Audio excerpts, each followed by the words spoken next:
हरियाणा के शिक्षा मंत्री कंवरपाल गुर्जर ने हरियाणा के नगर निगमों में संपन्न हुए चुनावों में भाजपा प्रत्याशियों के जीतने का दावा किया है। उन्होंने कहा कि सभी कार्यकर्ताओं ने मिलकर चुनाव लड़ा। मुझे विश्वास है कि जीत बीजेपी की होगी।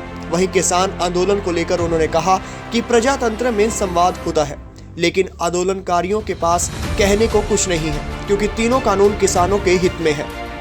बहुत अच्छी तैयारियां और बहुत अच्छी सभी कार्यकर्ताओं ने मिलकर चुनाव लड़ा और मुझे पूरा यकीन है कि जनता का आशीर्वाद जो है भारतीय जनता पार्टी के साथ है और निश्चित तौर से भारतीय जनता पार्टी के ही लोग वहाँ पे चुनाव जीतेंगे, ऐसा मेरा विश्वास है।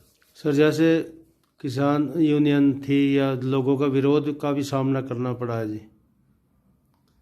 देखिए, अब जहाँ तक ये जो आंदोलनकारी लोग हैं, किसान यूनियन है, उसमें चाहे फिर कांग्रेस है, चाहे फिर और अन्य विपक्षी दल है, प्रजातंत्र में है संवाद कि आप संवाद करेंगे और अपनी बात को सामने रखेंगे, जनता के सामने भी रखेंगे, सरकार के सामने भी रखेंगे।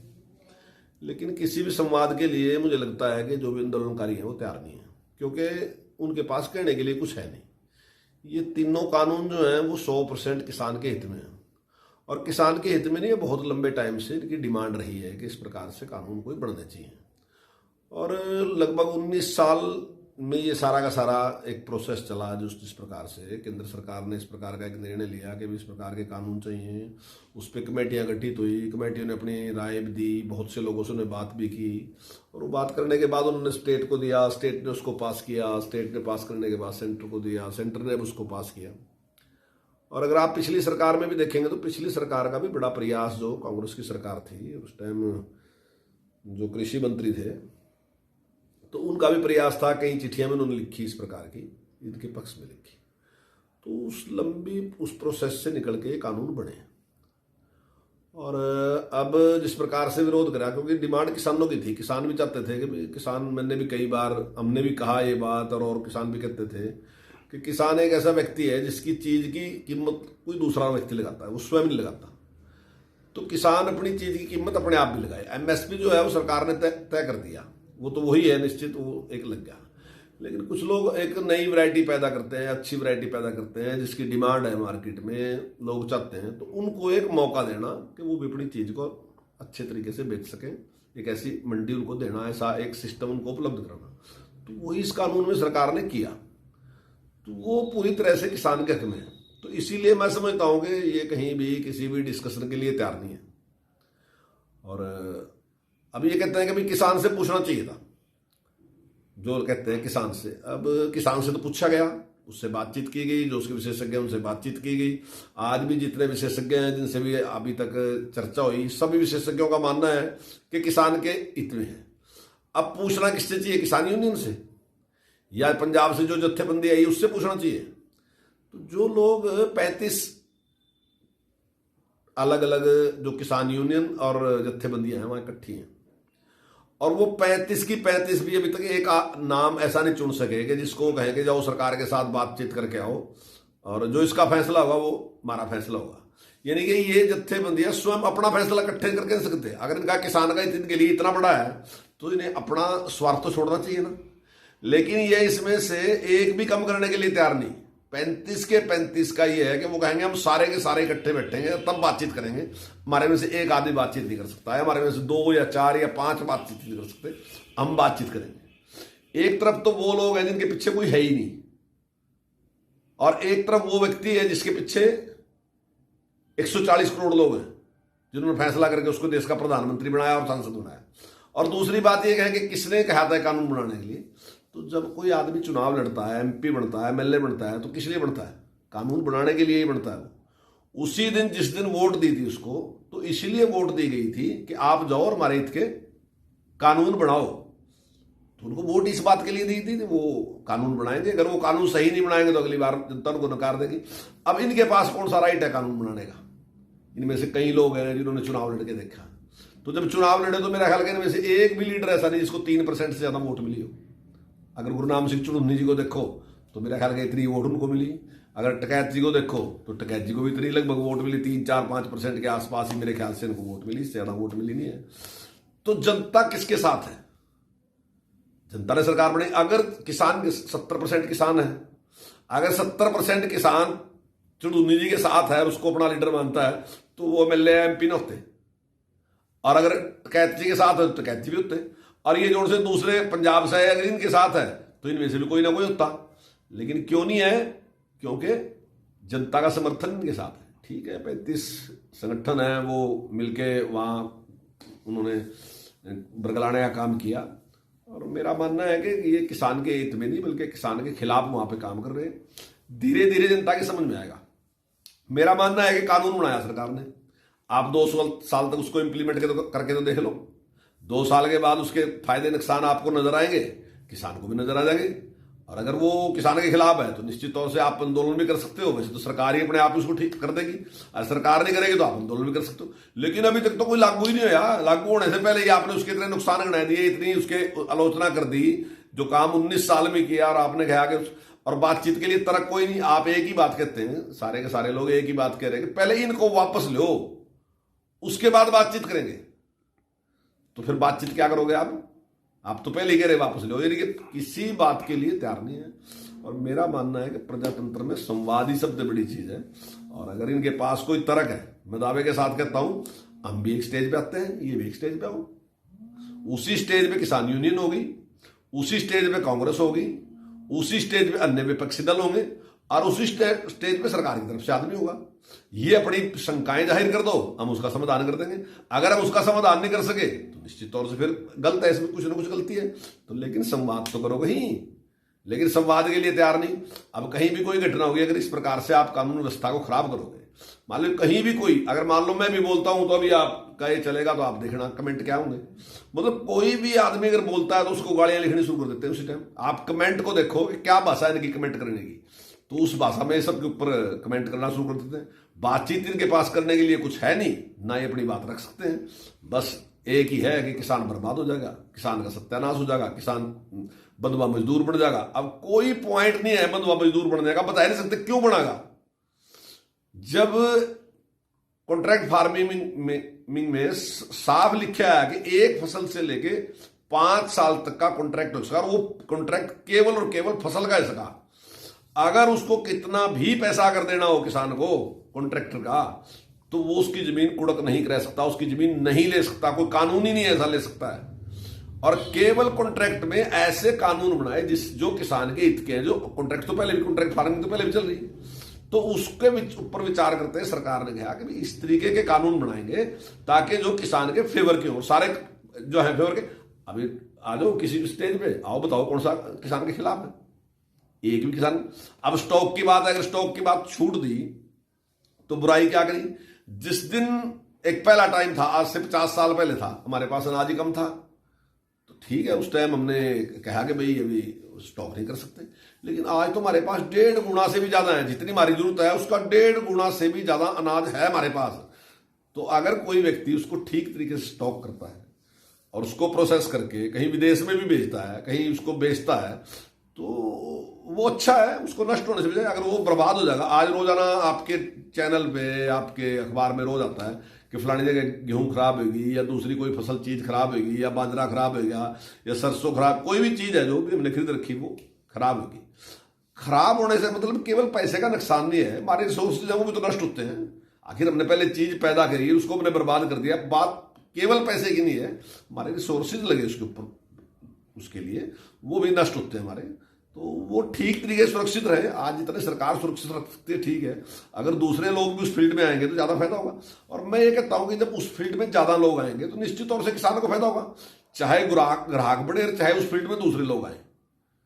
अगर वो इन्वेस्टमेंट करते हैं, आज सारा दिन एक बात चल रही है कि इस फील्ड में इन्वेस्ट करो, इंडस्ट्री में इन्वेस्ट करो, फलाने में इन्वेस्ट करो। अगर खेती में इन्वेस्ट करने वाले दूसरे लोग आते हैं, मान लीजिए एक व्यक्ति है, उसको एक खास किस्म की चटनी बनानी है, खास किस्म का टमाटर चाहिए, और उसने कहा कि भी इस तरीके का टमाटर अगर आप पैदा करो तो मैं इस रेट लूंगा, तो स्वाभाविक ही है कि क्योंकि उसके पास साधन है, वो एक अच्छी वैरायटी का बीज लेके आएगा। अगर मेरे खेत में आज 100 क्विंटल टमाटर निकलता है तो वो ऐसा बीज लेके आएगा कि 200 भी निकल सकता है, तो मुझे स्वाभाविक ही फायदा होगा। अगर एक आदमी ऐसी गोभी लेता है, एक आदमी ऐसा आलू लेता है, एक आदमी ऐसी गेहूं लेता है, एक आदमी ऐसा चावल लेता है, तो उसकी अच्छी वैरायटी लेगा, उसके पास साधन है, और इसके बिना काम नहीं चल सकता। अच्छा नहीं, अब हमारे यहाँ कॉन्ट्रैक्ट फार्मिंग करने की है, आज से नहीं है, पता नहीं कितने सालों से रही होगी, शायद 100 साल से ही रही होगी, ये 70-80 साल से रही होगी। अगर ये फैक्ट्री बड़ा यहाँ ना होता तो मेरा ख्याल है कि शायद हमारी डेवलपमेंट इतनी नहीं होती, इससे बहुत कम होती। क्यों ये डेवलपमेंट? क्योंकि एक कॉन्ट्रैक्ट हमारे साथ कर लिया, एक आदमी ने कॉन्ट्रैक्ट करके फैक्ट्री यहाँ लगाई और उसने गन्ना का उत्पादन शुरू कर दिया।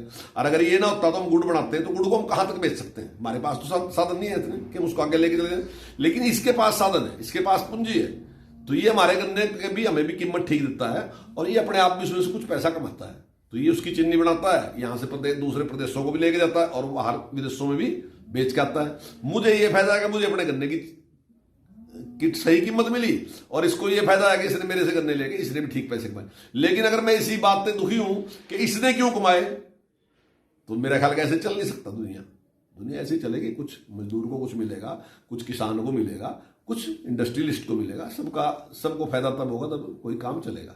लेकिन इन लोगों की दिक्कत ही है। अब आज इस प्रकार से आलोचना कर रहे, अब इन्होंने कहा कि अडानी ने ऐसा कर दिया, अंबानी ने ऐसा कर दिया और रामदेव ने ऐसा कर दिया, सबका विरोध करेंगे। तो किसका कर रहे हैं? केवल स्वदेशी कंपनियों का विरोध कर रहे हैं। अभी तक चाइना का विरोध किया क्या उन्होंने? बाहर की जो प्रोक्टर एंड गैम्बल है उसका विरोध किया क्या? हिंदुस्तान लीवर का विरोध किया क्या? जितनी बाहर की कंपनियां, किसी का विरोध नहीं किया।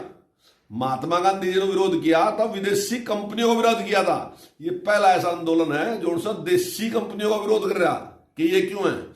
वही जिस अडानी की आलोचना कर रहे हैं उसी की तो बिजली फूक रही है।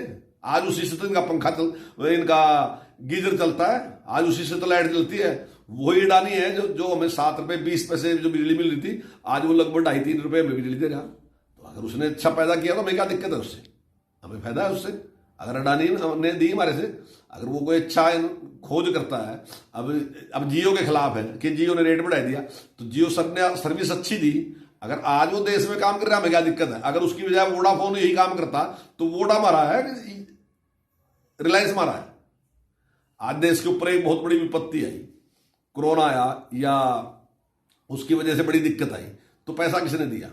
उन्हीं कंपनियों ने पैसा दिया, चाहे वो टाटा ने पैसा दिया, चाहे वो रिलायंस ने पैसा दिया, चाहे वो रामदेव जी ने पैसा दिया, चाहे अन्य और लोगों ने दिया, चाहे उनके हॉस्पिटल थे उन्हें अपने हॉस्पिटल दिए, चाहे उनके पास होटल थे चाहे उन्हें अपने होटल दिए। तो किसने दिए? उन्हें दिए।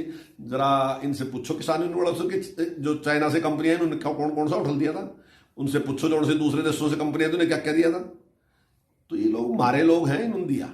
ठीक है, ये सरकार की ड्यूटी है कि अगर ये किसी का शोषण करते हैं, चाहे किसान का शोषण करते हैं, चाहे व्यापारी का शोषण करते हैं, किसी भी नागरिक का शोषण करते हैं, उस शोषण से बचाने की ड्यूटी सरकार की है और सरकार को वो काम करना चाहिए। वो तो बात सही है, लेकिन इस तरीके से जिस तरीके से इन्होंने विरोध कर रखा है, वास्तविकता में सारे के सारे आंदोलन के पीछे स्पष्ट है कि बाहरी शक्तियां भी इसके पीछे हैं।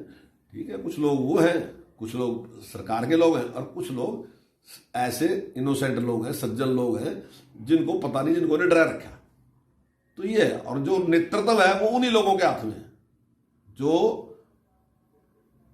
बाहर से ही जिनको चलाया जाता है, और वैसे लोगों के हाथ में नेतृत्व है। इसलिए अगर आप ऊपर के 10 लोगों में देख लें जो उनकी लीडरशिप है, अगर आप उसको देखोगे तो आपको अपने आप ही पता चल जाएगा कि ये किसान की बात कर रहे हैं, किसकी बात कर रहे हैं। उन्होंने पहले कह दिया कि जब तक आप बिल रद्द नहीं करोगे तब तक हम कोई समझौता करने के लिए तैयार ही नहीं है। तो ये इस प्रकार की जिस प्रकार की कर रहे हैं, माननीय प्रधानमंत्री ने जिन्हें भी जो एमएसपी की भी गारंटी देने की बात कही, उन्होंने कहा कि हो ही नहीं सकती, एमएसपी समाप्ति नहीं हो सकती, संभव ही नहीं है कि एमएसपी समाप्त हो जाए। 50 साल भी एमएसपी समाप्त नहीं हो सकती। एमएसपी तो देश की जरूरत है, उसके बिना काम चल ही नहीं सकता। और मंडी सिस्टम को जिसको करे खत्म होने, तो कोई तरक तो दे, क्यों खत्म होगी? क्यों करेगी सरकार मंडी सिस्टम? तो कोई मंडी सिस्टम खत्म नहीं होता। लेकिन ये तो किसी बात के लिए तैयार ही नहीं है। तो एक ही बात है कि जो हम कह रहे हैं उसको ही मानना पड़ेगा। तो देखिए, प्रजातंत्र में जनता ने जिसको निर्णय लेने का अधिकार दिया वो निर्णय लेगा, ना कि वो निर्णय लेगा जिसके पास कोई अधिकार नहीं है। तो ये जबरदस्ती इस प्रकार का कर रहे हैं, और मैंने समझता कि जनता कोई इनसे सहमत है।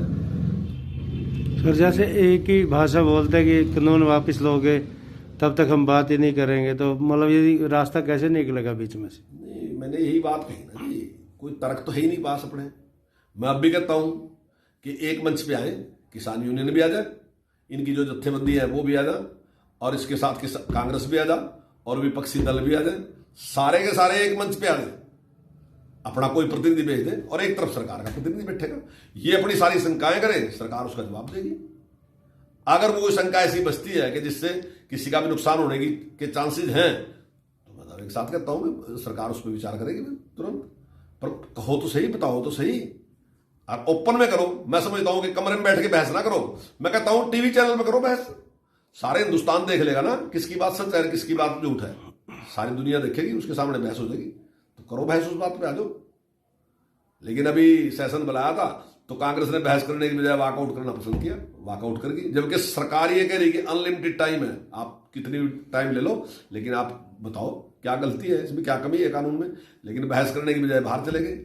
अब ऐसे चौटाला जी बोल रहे हैं विधानसभा में, लेकिन अपनी बात कह के वो वॉकआउट कर गए। आखिर अपनी बात कहोगे दूसरे की सुनोगे तो ना, इसीलिए आपने क्वेश्चन किए कि आपके क्वेश्चनों का जवाब देगी सरकार।